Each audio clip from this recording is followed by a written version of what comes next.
This happened yesterday, but I didn't realize what I had done until this morning. I was in the car running errands with my 4-year-old son when he suddenly asks, "Why are some people jealous on Christmas?" I vaguely remembered him watching some cartoons where bad guys want to steal Christmas, and I figured he meant jealous.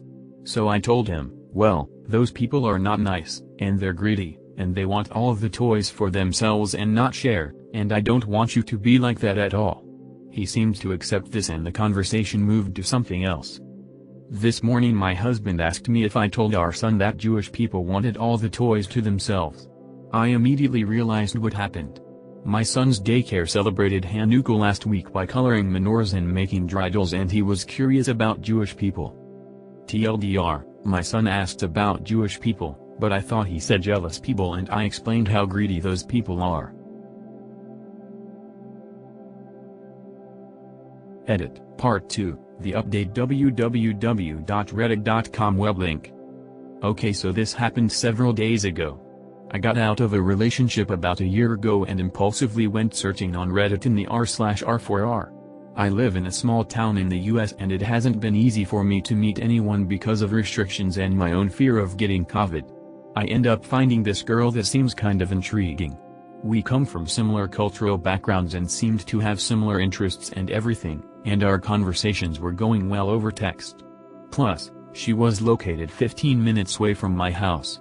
We ended up meeting in person and things started out normal. We chilled, had dinner, and watched Netflix. All of a sudden she starts touching me intently. Given that it's been some time since anyone has shown me any affection, I'm all for it. Things escalate. She starts grabbing me, squeezing me, holding me close. Not terrible. This is where things take a turn. Then she started talking about how she was raped. On the first date. I'm like, okay, let's try to not talk about that. It's a downer and not something I'm comfortable talking about, at least not now. So then the conversation turns to how she used to self-harm. Okay, I repeat the same thing because I want to try and keep it positive. Next she starts talking about her long history of mental illness. I feel terrible at this point, but that shitty feeling doesn't negate my horniness. Next thing I know, I've finished my cocktail and we've started making out. I end up having sex with her and giving her a ride home. Throughout the whole car ride she was making detailed plans for me to spend Christmas with her and her extended family. Okay.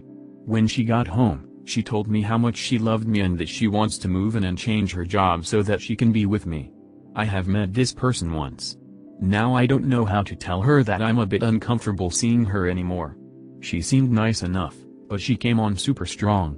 I'm too kind to ghost completely and have absolutely no idea how the hell to deal with this. TL Doctor, got horny, met a Redditor, had sex, she declared her love for me on the first date and now seems to be obsessed with me. Told me she is mentally unstable and that she wants to be with me forever. Apparently plans have been made for me to meet her family and spend Christmas with them. FML. Edit, holy shit, this blew up. When I finish my workday I'll write an update and do my best to respond to the comments. P.S. I'm afraid of being murdered. Edit number 2, okay, let me start by saying that 1, she was pushing me for sex. Not the other way around. She was the one that initiated physical contact and pushed from there. 2, she wasn't telling me these things in a way that would have given me a reason to think she wasn't of sound mind. She was saying these things too casually. It seemed like she was telling me these things because she wanted to test my tolerance. Also, please note that she didn't only talk about when she was raped, self-harm and her ongoing struggles with mental illness. She spent the whole time talking about all kinds of innocuous stuff that I haven't mentioned in my post, while only casually segueing into the subjects I described above. If I hadn't been drinking, I probably would have been like a deer in the headlights and noped the fuck out, but of course, that wasn't how it went down. Instead, I let her continue pushing me and trying to get me in the mood, and she ultimately succeeded. What she had said didn't really sink in right away. It was only during the act that I started to realize how big a mistake this truly was. Not long after we started, my shillong went soft as I thought more about it. I was unable to perform. Don't get me wrong. I know this was a monumental fuck up, which is precisely why I posted it in tifu in the first place. Edit number 3, please stop saying don't stick your dick in crazy, it's been said 1,000 times already. Edit number 4 Please stop asking me is her name underscore. I'm not going to share her name. Fuck off. Edit number 5 Okay guys and gals, the night is winding down and it's getting dark. I've gotten about a dozen messages from her asking if she can come over. I have not responded because I don't know what to do or say. If I don't provide an update, then shit got real. Edit number 6. I decided to stay at a hotel for the night just to play it safe. Neighbor just texted me telling me that there is someone that has gone to my door and knocked on it a few times.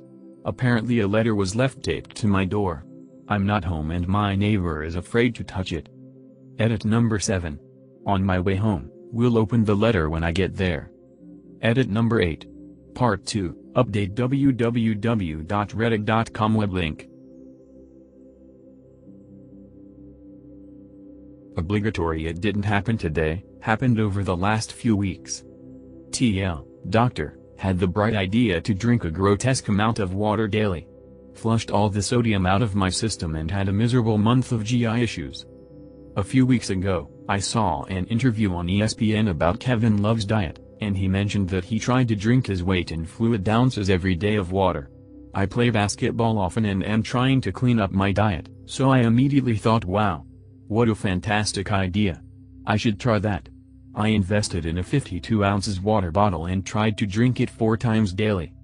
What followed was the worst month of my life so far as GI issues. I felt like shit all the time. I lost a ton of weight because my appetite was totally gone. I had awful cramps almost nightly. I'd spend several hours on the toilet every day either peeing or trying to shit out my cramps. I couldn't drink any alcohol without throwing up, so going out with friends was totally out of the question. Basketball became unbearable. I'd sweat bullets anytime I was slightly warm, really grossing everyone out. I couldn't sleep well because I always woke up in pools of sweat. I always felt full. My eyes felt like they were about to pop out of my head constantly. It was awful. I felt very, very sick all the time. I had heard of water intoxication, but I assumed that took like several gallons in a short period of time. So, I kept up my routine for the entire month. I should also mention that I hate water. I would typically chug the water bottle as fast as I could to get it over with. I was ingesting a lot of water, very quickly, over an extended period of time. Genius. Finally I go to the doctor. I explain what's going on and my doc immediately starts ordering all kinds of tests, very worried about some kind of stomach cancer, Crohn's, celiac, ulcers, etc. My doc knows me well and an all-around great guy, so he knows something is definitely wrong. I'm a little freaked at this point, calling my mom, thinking about taking a semester off college, so mentally exhausted of feeling terrible all the time. It was rough. Doc sees I'm a little panicked and noticed my ciswhat dildo-sized water bottle hanging on my backpack. He says something about how well hydrated I must be. I laugh and proudly tell him I drink it 4 times a day. He laughs at first, then looks at me. Wait, are you serious? Yup. For how long? Oh, a few weeks. When was the last time you drank Gatorade or ate something salty? Oh, I don't know. A while I guess. Doctor looks at me with sheer disbelief at my stupidity. You flushed out all of your sodium, dumbass. Go drink some Gatorade and eat some salty popcorn. A 6-pack of Gatorade and a few days of only a few glasses of water a day, I'm back to perfectly healthy. For fuck's sake.